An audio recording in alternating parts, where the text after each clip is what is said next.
Hello student, welcome to my channel basic student note. This is Sandhya Saini. Student, आज हमारा एक नया टॉपिक हो रहा है चैप्टर 5 के पार्ट 6 में, जो हम दे रहे हैं सममूल्य पर निर्गमित और अंशों का हरण। तो स्टूडेंट, सममूल्य पर निर्गमित और अंशों का हरण के बारे में आज हम जानेंगे सबसे पहले, उसके बाद उसी से रिलेटेड न्यूमेरिकल क्वेश्चन भी करेंगे। ठीक है स्टूडेंट, चलिए देखते हैं सममूल्य पर निर्गमित अंशों का हरण क्या होता है। तो स्टूडेंट, अंशों के हरण पर अंश पूंजी कम हो जाती है, अतः इन अंशों पर मांगी गई राशि से, और यदि समस्त राशि मांगी जा चुकी है, अंकित मूल्य अंश पूंजी खाता को क्या कर देते हैं, ऋणी यानी डेबिट कर देते हैं, और उसी की मांगों को धनी कर देते हैं यानी क्रेडिट कर दिया जाता है। तो ऐसे अंश जिन पर हम अंशों का हरण करते हैं, अंश पूंजी कम हो जाती है, यानी कि जितनी भी अंश पूंजी हमारी निकल कर आएगी, यानी कि फोर फीचर्स जो होंगे हमारे अंशों के हरण को हम फोर्स फीचर बोलते हैं। ठीक है, तो जितने भी होंगे वो हमारे जो निकल कर आएंगे अंशों की मांगी हुई राशि पर निकलेंगे, और समस्त राशि जो है हमारी मांगी गई है वो भी हमारी इस पर ही निकलेगी, और जो निकल कर आएगी वो हमारी पूर्ण अंश पूंजी पर से घट करके दिखाई जाएगी, यानी घटा करके दिखाई जाएगी। ठीक है स्टूडेंट, तो वही पूंजी हमारी अंश पूंजी खाता डेबिट कर देती है और मांगों को क्या कर देती है, क्रेडिट कर देती है। उसके बाद क्या दे रखा होगा ये क्वेश्चन में बताया जाएगा आपको। जिन पर बकाया राशि प्राप्त नहीं होती है, जितनी राशि अंशों पर प्राप्त हो जाती है, उसे अपतः अंश पूंजी खाता यानी क्रेडिट कर देते हैं।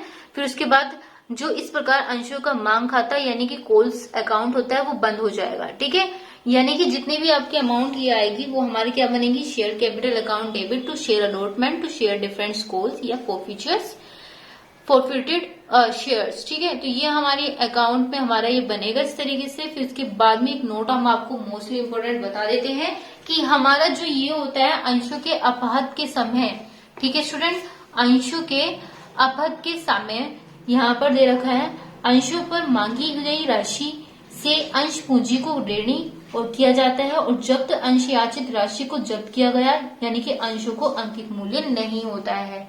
तो ये अगर आपका एग्जाम में आ जाए, इसके बारे में आपसे पूछने लगे, तो आप एग्जाम में ये भी लिख सकते हैं। ठीक है स्टूडेंट, चलिए अब नेक्स्ट में देख लेते हैं इससे रिलेटेड क्वेश्चन। तो ये क्वेश्चन है हमारा, सबसे पहले क्वेश्चन नंबर 23 यहाँ पर दे रखा है, जैसे कि आप देख रहे हैं। एक कंपनी ने 10 रुपए वाले 50,000 क्षमता अंश निर्गमित किए, 3 रुपए प्रार्थना पत्र के साथ, 4 रुपए आवंटन पर और 2 रुपए प्रथम याचना और शेष अंतिम याचना पर दे था। तो प्रथम याचना मांगी गई, नवीन जिसके पास 200 अंश है उसने आवंटन तथा प्रथम याचना की राशि नहीं दी और अंशों का हरण कर लिया गया।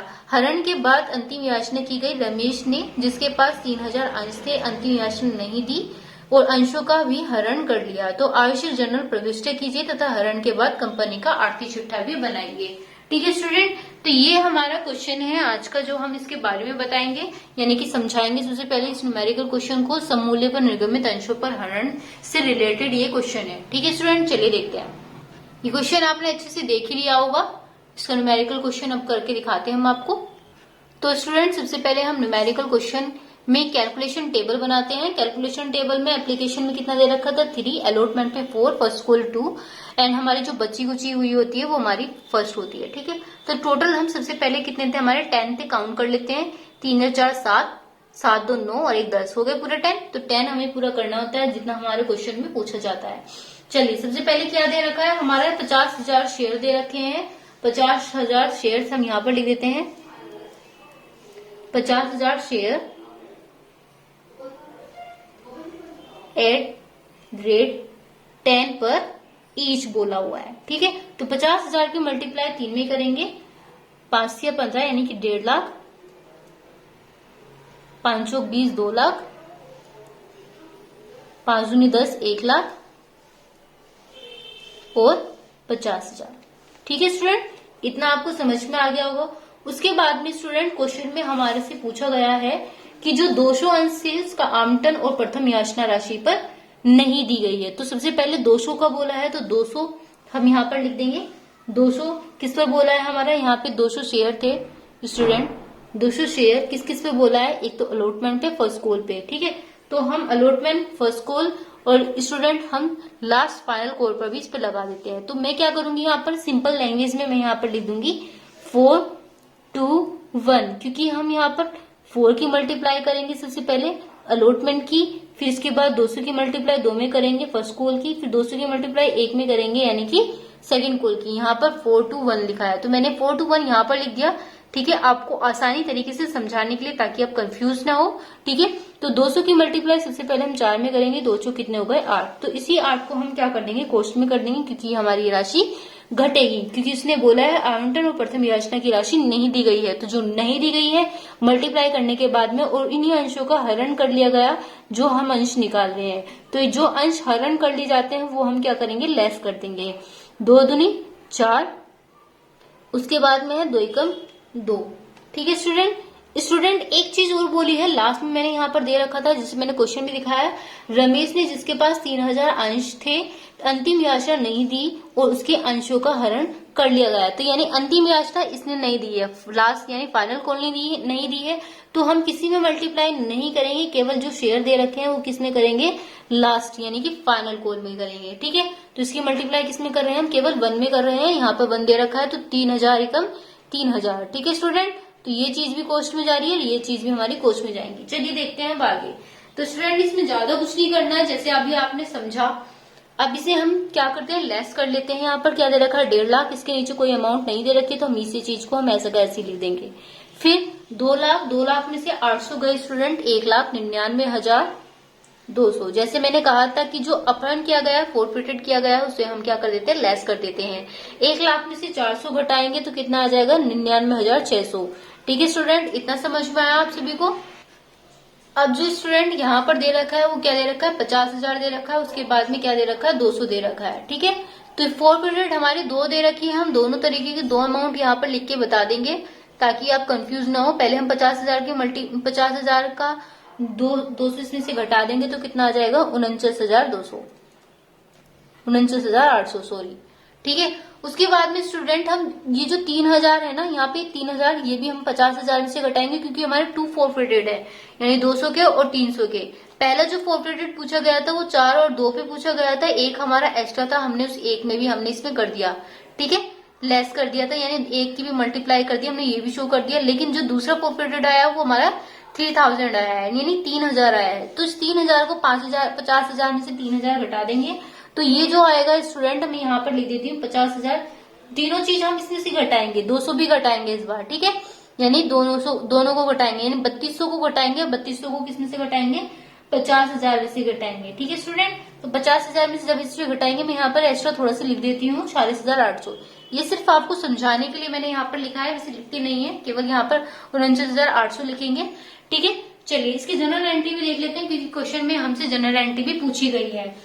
ठीक है स्टूडेंट, चलिए सबसे पहले जनरल एंट्री बना लेते हैं, फिर इसके बाद आपने कैलकुलेशन टेबल समझ ही ली है किस तरीके से बनानी है। ठीक है, ऐसे ही अब कैलकुलेशन टेबल बनाएंगे, फिर उसके बाद में हम इसका जनरल एंट्री बनाएंगे। तो स्टूडेंट इस क्वेश्चन में बैंक अकाउंट तो नहीं पूछा गया है, तो बैंक अकाउंट यानी कि बैंक अगर अकाउंट पूछा जाए तो बैंक का कॉलम मलंग से बनाते हैं, लेकिन अब नहीं पूछा गया तो बैंक की जनरल एंट्री हम यहाँ पर बनाएंगे। ठीक है, बैंक 2।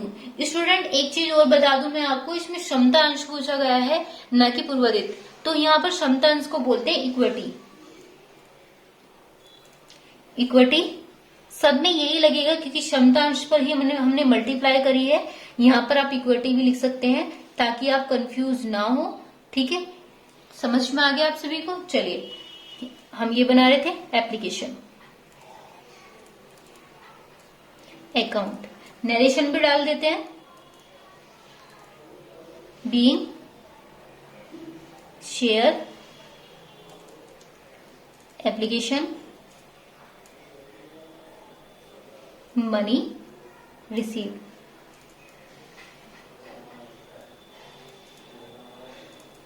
कितना था, 1.5 लाख था, तो हम 1.5 लाख यहाँ पर डाल देंगे। ठीक है स्टूडेंट, यहाँ पे हमने 1.5 लाख डाला। नेक्स्ट में देखते हैं, हमारा यही चीज हमारी ऊपर आ जाएगी, इक्विटी शेयर एप्लीकेशन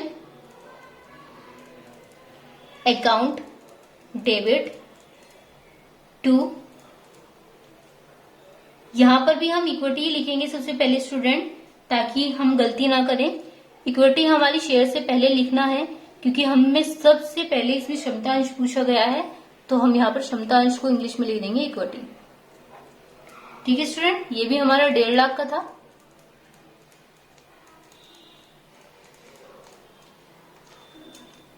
उसके बाद हम नरेशन भी लिख देंगे, being share application money transfer to share capital account. Third number पे हमारी जो एंट्री बनेगी वो कौन सी बनेगी, हमारी शेयर अलॉटमेंट की बनेगी। ठीक है, क्योंकि देखो हमारे जो इक्विटी यानी क्षमतांश पूछा गया है वो केवल एप्लीकेशन तक पूछा गया है।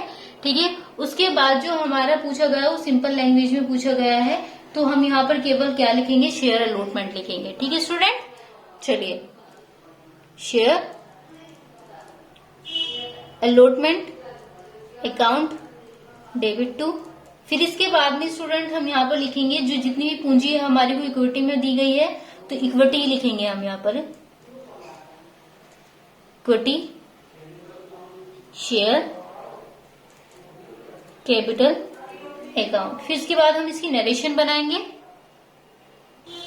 ठीक है, फिर नरेशन बना देंगे, being share allotment money due, फिर कितनी अमाउंट आ रही थी हमारी कैलकुलेशन टेबल में 2 लाख आ रही थी, तो 2 लाख हम यहाँ पर डाल देंगे।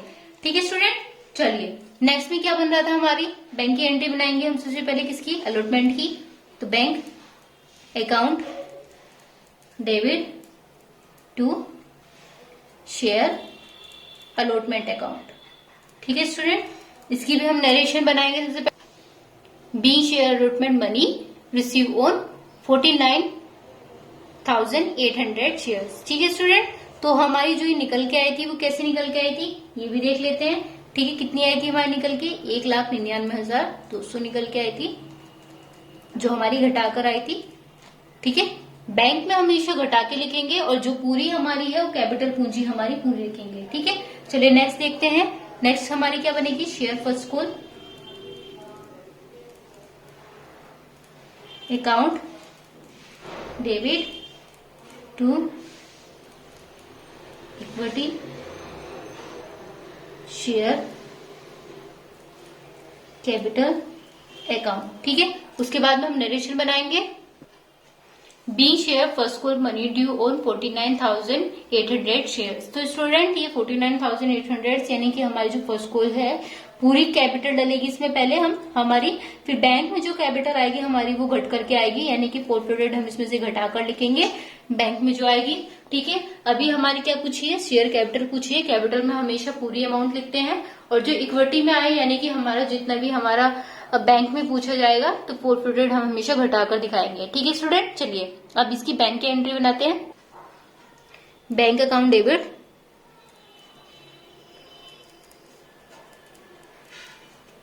To share first call account.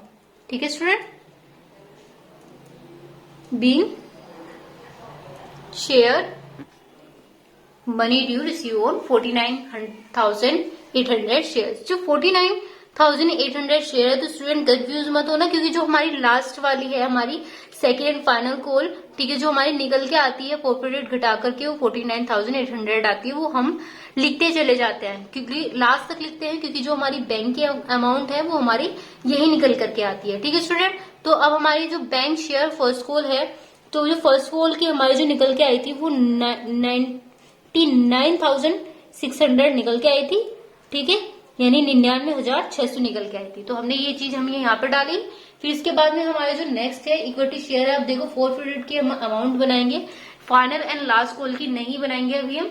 ठीक है, फाइनल और लास्ट कॉल की हमारी अमाउंट जो बनेगी वो लास्ट में बनेगी, उससे पहले हम फोरफिटेड निकालेंगे, क्योंकि फोरफिटेड हमारी कहाँ तक पूछी है, फर्स्ट एंड फाइनल कॉल तक पूछी है।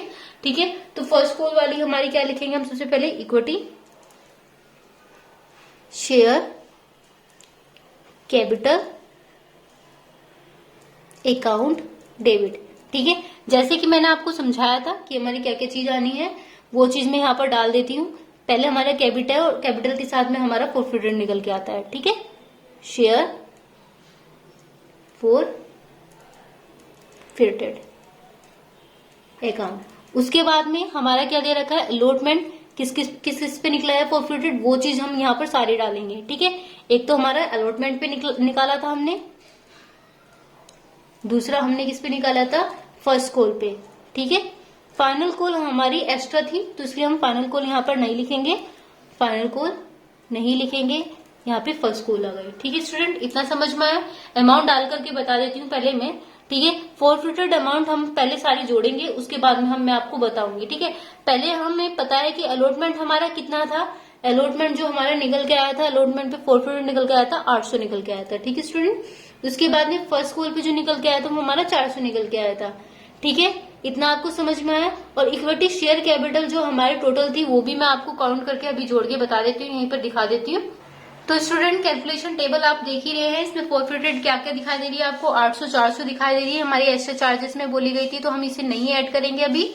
ठीक है, तो क्या क्या बोली थी, केवल अलॉटमेंट पे और फर्स्ट कॉल पर हमारे क्वेश्चन में दे रखी है। ठीक है, तो 8 और 4 कितने हो गए, 12 हो गए स्टूडेंट। और 3000 हमारी और फॉरफिटेड दे रखी थी, यानी कि शेयर दे रखा था किस पर, फाइनल पर बोला हुआ था। ठीक है, तो फाइनल की कितनी थी, 3000 थी। तो हमें क्या देखना है, हमें ये देखना है जो अलॉटमेंट फर्स्ट कॉल पर था। ठीक है, इन दोनों को ऐड करेंगे और उसमें से हम 3000 को लेस कर देंगे। ठीक है स्टूडेंट, क्यों लेस करेंगे, क्योंकि जो अंशों का जो भुगतान किया गया था वो अंतिम याचना पर नहीं दिया गया था। ठीक है, जो फाइनल था वो हमारा अंतिम याचना था। तो अंतिम याचना यानी सेकेंड एंड फाइनल कॉल था। 3000 में से हम इस 1200 को घटा देंगे। तो स्टूडेंट 3000 में से जब हम 1200 को घटाएंगे तो हमारा कितना बचकर आएगा, 1800।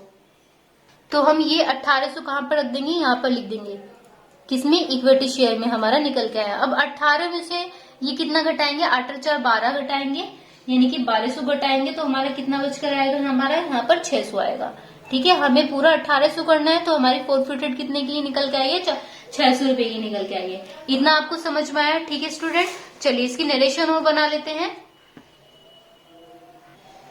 B 200 share forfeited account. ठीक है स्टूडेंट, यहाँ पर आपने देखा 200 भी तो किया था हमने सब सारी मल्टीप्लाई। ठीक है, कैसे पता चला, देखो यहाँ पर हमने 200 की मल्टीप्लाई करी, 4 में 2 में 1 में, यानी फॉरफिटेड हमारी क्या निकल के आई थी, 800 400 200 किसके जरिए निकल के आई थी, 200 के। तो हमने 200 शेयर लिखे। ठीक है स्टूडेंट, चलिए लास्ट वाला देख लेते हैं। जैसे कि मैंने आपको बताया था सेकेंड एंड फाइनल कॉल, तो सेकेंड एंड फाइनल कॉल की अमाउंट और इस एंट्रीज और बना लेते हैं। ठीक है, final call account debit to equity share capital account. ठीक है स्टूडेंट, नरेशन में बना लेते हैं। Being share second and final call money due on 49,800 shares. ठीक है, अमाउंट हम इसमें डालेंगे, क्या अमाउंट थी हमारी, कितनी निकल के आई थी, 50,000 हमारी अमाउंट थी। ठीक है, लेकिन कितने बेस पर थी हमारी, 49,800। तो 49,800 हम यहाँ पर डाल देंगे।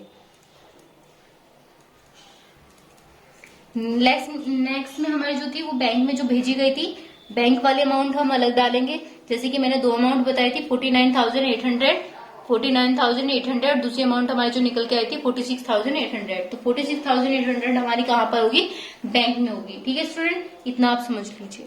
तो ये हमारा डेबिट हो जाएगा बैंक, फिर हमारा क्या आ जाएगा, share second and final call account. ठीक है स्टूडेंट, तो कितना बताया था मैंने, 46,800 हमारी कहां पर थी, यहाँ पर आई है। इतना आपको समझ में आया। इसकी नरेशन और बना being share second and final call receive on 46,800 shares. तो लास्ट वाली जो हमारी रह रही है वो देख लीजिए, ये भी हमारी फॉरफिटेड की बनेगी। अभी तक हमने जो फॉरफिटेड की बनाई थी स्टूडेंट, वो हमारी अलॉटमेंट और फर्स्ट कॉल की थी।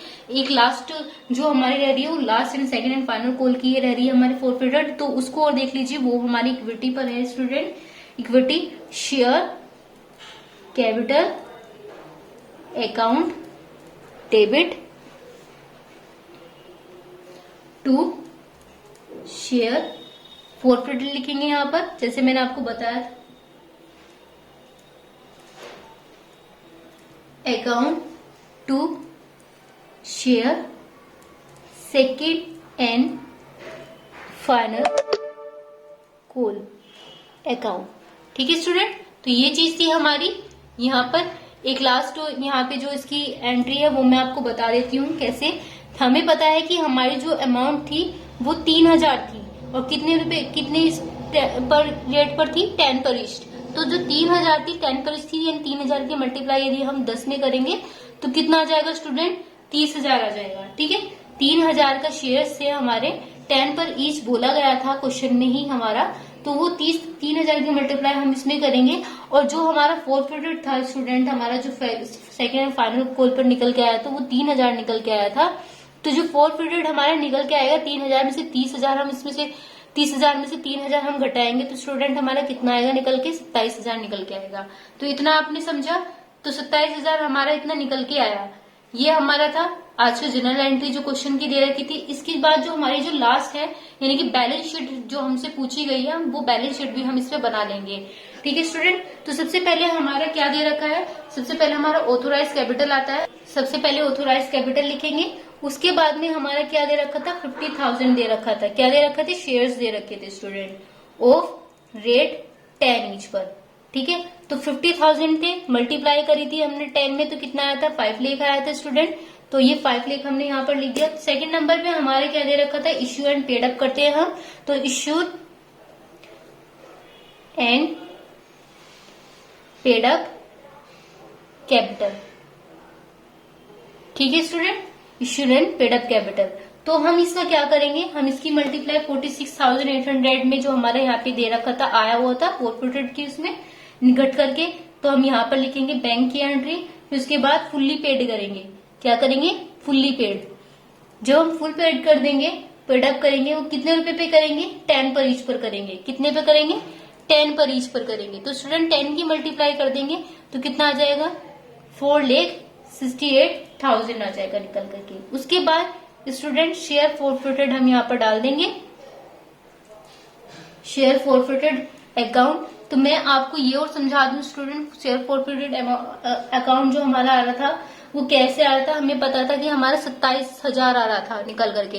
कितना आ रहा था स्टूडेंट, 27,000। जैसे कि आप यहाँ पे कॉर्नर में देख रहे होंगे, तो 27,000 मैं यहाँ पर लिख देती हूँ आपको समझाने के लिए। ठीक है, उसके बाद स्टूडेंट हमारा क्या आया था, 600 आया था हमारा फोरफिटेड निकल करके। अब 600 जो हमारा आया था वो हम इसमें क्या कर देंगे, ऐड कर देंगे। ठीक है, तो 27,000 कितना हो जाएगा, 600 हो जाएगा, 27,600 हो जाएगा। अब हम इसको जोड़ देंगे इन दोनों को, तो कितना आएगा स्टूडेंट, 4,95,600। ठीक है स्टूडेंट, तो यही चीज हमारी इधर जब आएगी तो वो किसके नाम से आएगी, कैशड बैंक के नाम से आएगी, कैशड बैंक के नाम से आएगी। ठीक है स्टूडेंट, कैशड बैंक कितना आया था हमारा, 4,95,600। तो यही चीज हमारी नीचे लिखी जाएगी दोनों साइड, तो हम इसे नीचे लिख देंगे। ठीक है, 4,95,600। स्टूडेंट यदि हमारी बैलेंस शीट दोनों तरफ से इक्वल आती है तो वो हमारा आंसर होता है बिल्कुल करेक्ट। तो ये बैंक का अमाउंट था हमारा जो हमारा निकल के आया था। ठीक है स्टूडेंट, आपको ये चीज समझ में आई, वीडियो को कंटिन्यू देखा करें ताकि आपको वीडियो अच्छे से समझ में आए। ठीक है स्टूडेंट, तो आज का जो न्यूमेरिकल क्वेश्चन था वो ये वाला था जो आपने अभी समझा। ठीक है स्टूडेंट, चलिए आगे देखते हैं। स्टूडेंट नेक्स्ट क्वेश्चन जो होगा वो हमारा क्वेश्चन नंबर 26 होगा, प्रीमियम पर निर्गमित अंशों का हरण।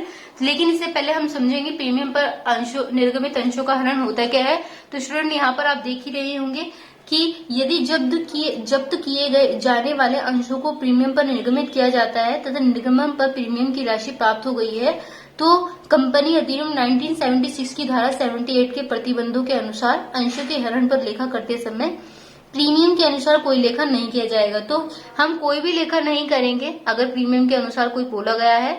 लेकिन यदि अपत अंशों पर प्रीमियम की राशि चुकता करना नहीं हुई है तो हम प्रीमियम के क्या करेंगे, डेबिट करेंगे और आवंटन खाता और याचना राशि को क्या कर देंगे, हम क्रेडिट कर देंगे। तो स्टूडेंट ये था हमारा, और जो नोट रहेगा हमारा वो ये रहेगा, यदि कंपनी में अवशिष्ट या बकाया मांग खाता बनाया जाता है तो उपयुक्त प्रविष्टि में अंश आवंटन खाता तथा अंश याचना मांग खाते के अनुसार अवशिष्ट याचना खाते को क्या कर देंगे, हम क्रेडिट कर देंगे। ठीक है स्टूडेंट, चलिए देखते हैं इस क्वेश्चन को, क्वेश्चन नंबर 26। स्टूडेंट ये हमारा क्वेश्चन नंबर 26 है। एक कंपनी ने 10 रुपए वाले 5,000 क्षमता अंश यानी 3 रुपए प्रति अंश प्रीमियम पर निर्गमित किए, जिन पर 5 रुपए प्रति आवेदन पत्र पर 5 रुपए प्रति प्रीमियम आवंटन पर तथा शेष याचना पर दे था तथा जनता को निर्गमित समस्त अंशों के अनुसार आवेदन पत्र पर प्राप्त हुए तथा वे आवंटित किए गए। तो स्टूडेंट आगे क्या दे रखा है, आवंटन की समस्त राशि जो दे थी वो कितने रुपए थी, 100 रुपए थी। अंशों के छोड़कर संचालकों पर 100 रुपए अंशों को जिन पर आवंटन एवं याचना की राशि प्राप्त नहीं हुई हरण कर लिया गया। तो देखो यहाँ पर प्राप्त नहीं हुई है तो इसलिए इसकी धनराशि जो अमाउंट है वो डलनी है। यानी इसकी एंट्री बननी है, तो उपयुक्त का लेखा करने के लिए आवश्यक जनरल लेखे कीजिए। तो स्टूडेंट आपने ये क्वेश्चन देखा, इसी क्वेश्चन से रिलेटेड मैं न्यूमेरिकल क्वेश्चन कराऊंगी आपको, इसको समझाऊंगी। ठीक है, तो चलिए देखते हैं इस क्वेश्चन को। आपने अच्छे से देख ही लिया होगा, इसका सोल्यूशन देखते हैं कैसे करना है। ठीक है स्टूडेंट, तो स्टूडेंट सबसे पहले हम कैलकुलेशन टेबल बनाएंगे। जैसे कि मैंने आपको बताया था कि हम सबसे पहले हम कैलकुलेशन टेबल बनाते हैं। कितने रुपए अंश पे बोला गया था स्टूडेंट, सबसे पहले मैं आपको बता दूं कि 5000 अंश पर बोला गया था। इक्विटी दे रखा है यहाँ पर भी स्टूडेंट, तो हम यहाँ पर पहले ही बता देती हूँ 5000 जो लिखेंगे हम इक्विटी शेयर अंश पर लिखेंगे। ठीक है, शेयर एट रेट कितना पर बोला था, 10 पर ईच पर बोला था, 10 पर ईच जो रेट था हमारा 10 पर ईच था। ठीक है स्टूडेंट, इतना आपको समझ में आया। तो 5 रुपए एप्लीकेशन पर दे रखे थे स्टूडेंट, उसके बाद में 2 रुपए प्लस 3 रुपए, यानी 2 रुपए अलॉटमेंट के और 3 रुपए हमारे प्रीमियम पर बोले गए थे। ठीक है, और जो फर्स्ट एंड फाइनल कॉल थी हमारी वो 3 थी, तो 5 2 7, 7 और 3 कितने हो गए, 10 हो गए। ठीक है, चलिए मल्टीप्लाई कर देते हैं। 5 की मल्टीप्लाई 5 में करेंगे तो 5 5 25,000। ठीक है, 5 दूनी 10,000, फिर 3 में मल्टीप्लाई करेंगे 5 से 15,000, ये प्रीमियम के हैं 15,000। फिर 5 से 15 ये भी हमारे किसके होंगे, 15,000 हमारे फर्स्ट कॉल के होंगे। स्टूडेंट आगे जो दे रखा है क्वेश्चन में वो क्या बोल रखा है, शो अंशों को छोड़कर प्राप्त हो गई है। ठीक है, समस्त राशि प्राप्त हो गई है, याचना की राशि मांगी गई। ठीक है, जो देय राशि थी। तो हम सबसे पहले क्या करेंगे, 100 की मल्टीप्लाई है स्टूडेंट, यहाँ पे 100 की मल्टीप्लाई है, वो हम किस में करेंगे, 2 में करेंगे। तो 100 रुपए शेयर थे हमारे स्टूडेंट, तो 100 रुपए शेयर से हमारे कितने में थे, 2 रुपए में। तो 2 रुपए में 100 दूनी 200, फिर उसके बाद कितना दे रखा है, 300 रुपए प्रीमियम पर बोला है, तो 300 रुपए 100 दिया, 300 हो गए। ठीक है स्टूडेंट, इतना आपको समझ में आया। उसके बाद क्वेश्चन में दे रखा है 150 अंशों को छोड़कर प्राप्त हो गई, यानी कि जो प्रथम याचना थी वो हमारी 150 अंशों पर याचना पर बोला गया था। तो 150 रुपए शेयर में यहाँ पर लिख देती हूँ, किस पे बोला गया था स्टूडेंट, प्रथम याचना पर। यानी 150 की मल्टीप्लाई किस में करेंगे, हम 3 में करेंगे। जैसे कि यहाँ पर 2 और 3 में हमने अलॉटमेंट भी किया, तो यहाँ पर किस पे करेंगे, हम फर्स्ट कॉल पे करेंगे। ठीक है, तो 15 3 कितने हो गए, 45 हो गए स्टूडेंट। इतना समझ में आया आप सभी को। फिर उसके बाद में स्टूडेंट उसने एक चीज और बोली है, मैं आपको बता दूं कि जो 100 रुपए अंशों पर आवंटन और याचना राशि प्राप्त की गई थी, अंशों का हरण कर लिया गया था, तो वो हमारा फाइनल कॉल पर भी दे रखा है। तो हम फाइनल कॉल पर भी हम यहाँ पे लिख देते हैं जो 100 रुपए शेयर थे, ठीक है, वो अंतिम याचना पर भी बोला है, तो 100 या 300 हो जाएंगे। तो स्टूडेंट ये चीज आपको समझ में आ गई होगी। ठीक है, तो अब इसे घटाते हैं। सबसे पहले इसमें कुछ नहीं आना है, तो यहाँ पर 25,000 ऐसा का ऐसे लिखा जाना है। स्टूडेंट 10 और 15 कितने हो गए, 25,000 हो गए। अब इस 25,000 में से स्टूडेंट हमें क्या करना है, 2 और 3 यानी कि 500 रुपए घटा देने हैं। तो कितना आ जाएगा स्टूडेंट, 24,500 निकल करके आएगा। फिर उसके बाद 1,500 यानी 15,000 दे रखा है स्टूडेंट, 15,000 यहाँ पे क्या दे रखा है, 450 और 300। तो स्टूडेंट कंफ्यूज मत होना, यहाँ पर क्या दे रखा है, 450 और 300। तो इन दोनों को जोड़ करके हम इसमें से घटा देंगे, तो 4 और 3 यानी कि 750 हम किस में से घटा देंगे, 15,000 में से घटा देंगे, तो कितना आएगा हमारा निकल के, 14,250। तो ये थी हमारी कैलकुलेशन टेबल। अब जो हम बनाएंगे वो जनरल एंट्री बनाएंगे स्टूडेंट। जनरल एंट्री हम सबसे पहले क्या लिखते हैं, हम जनरल एंट्री में हमसे कुछ नहीं पूछा है, केवल ना तो बैंक अकाउंट पूछा है ना ही बैलेंस शीट पूछी है, तो हम सिंपल तरीके से पहले बैंक के अकाउंट बनाएंगे, बैंक की एंट्री बनाएंगे, फिर उसके बाद हम शेयर्स कैपिटल के अमाउंट बनाएंगे। ठीक है स्टूडेंट, चलिए देखते हैं। Bank account debit to equity, यानी कि क्षमता अंश जहां पर क्वेश्चन में आ जाए तो हम इक्विटी लिख देंगे। ठीक है स्टूडेंट, शेयर एप्लीकेशन अकाउंट। ठीक है, उसके बाद नरेशन बनाएंगे। Being equity share application money receive, तो कितनी की थी हमने, 25,000 शेयर की थी। ठीक है स्टूडेंट, 25,000 हम यहाँ पे डाल देंगे। इसी तरीके से हम यहाँ पे शेयर कैपिटल की बनाएंगे amount, equity share application account debit to equity share capital account, being share application money transfer to equity share, ये हमने यहाँ पर नरेशन बनाई है। उसके बाद में हम यहाँ पर अमाउंट भी डाल देंगे स्टूडेंट। ठीक है स्टूडेंट, उसके बाद में जो नेक्स्ट एंट्री बनेगी वो शेयर अलॉटमेंट की बनेगी, और साथ ही हम किसकी बनाएंगे, प्रीमियम की बनाएंगे। ठीक है स्टूडेंट, तो चलिए बनाते हैं। Share allotment account debit to share capital account to security premium account, फिर इसके बाद नरेशन बनाइए, being share allotment money due, फिर हम अमाउंट डालेंगे। हमारी कितनी थी, 25,000 थी टोटल। ठीक है स्टूडेंट, इसमें हमारा प्रीमियम क्या क्या था, प्रीमियम थे हमारे 15,000 और 10,000 के हमारे थी कैपिटल। ठीक है स्टूडेंट, चलिए नेक्स्ट में देखते हैं, हम बैंक अकाउंट की बनाते हैं। Bank account debit to share allotment की बना रहे थे। ठीक है स्टूडेंट, फिर उसके बाद में हम नरेशन बनाएंगे। इससे पहले हम अमाउंट डाल लेते हैं। जो बैंक की अमाउंट हमारी घट के आई थी, यानी कि जो फॉरफिटेड हमारे घट के आए थे 24,500 हमारे घट के आए थे। Being share allotment money receive. फिर इसके बाद में हम क्या बनाएंगे, फर्स्ट कॉल की बनाएंगे। Share first call account debit to equity share capital account. ठीक है स्टूडेंट, फिर इसके बाद में हम क्या बनाएंगे, नरेशन बनाएंगे।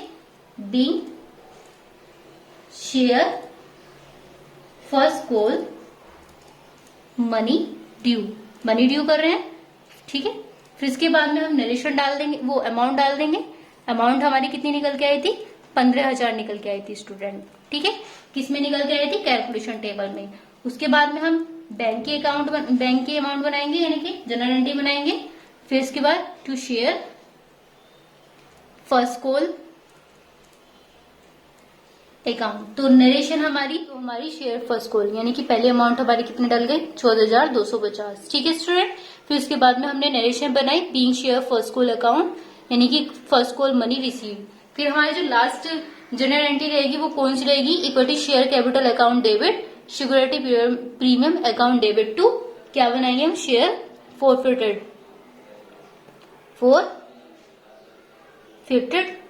अकाउंट। फिर उसके बाद में to share allotment account to share, ये हमने यहां पर शॉर्ट में लिख दिया। ठीक है, डॉट भी लगा दिया। फिर इसके बाद में फर्स्ट कॉल अकाउंट। ठीक है स्टूडेंट, नरेशन क्या होगी, बीइंग फॉरफिचर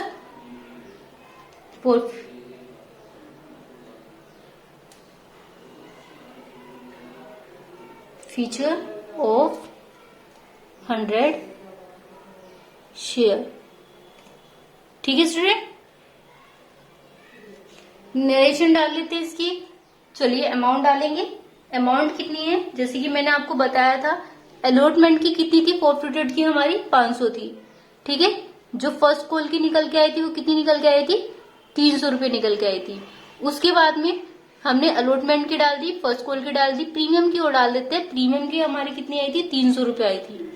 ठीक है स्टूडेंट, और ये हमारा जो कैपिटल जो टोटल दे रखा था, देखो शेयर फॉरफिटेड हमारी दोनों कितनी जोड़ के आ रही थी, वो हमारी 500 आ रही थी।